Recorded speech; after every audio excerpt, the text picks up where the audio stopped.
Hi friends, இதுதான் எங்களோட tiffin box, lunch box.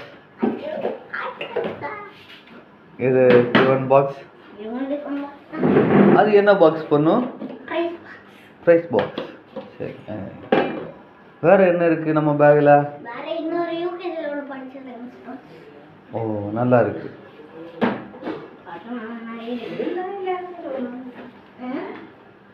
வா, வாட்டர்மெலன். இது எங்கேருந்து வாங்குனீங்க?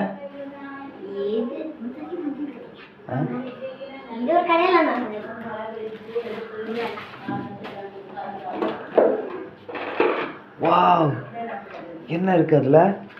ஃப்ரெண்ட்ஸ், நம்ம இப்போ அதை ஓப்பன் பண்ணி பார்க்க போறோம். ஃப்ரெண்ட்ஸ், காட்டுங்க. Wow, so cute. ஃப்ரெண்ட்ஸ் பாருங்க ஃப்ரெண்ட்ஸ், ஒரு கியூட்டான ரப்பர், ஒரு கியூட்டான ஷார்ப்னர்.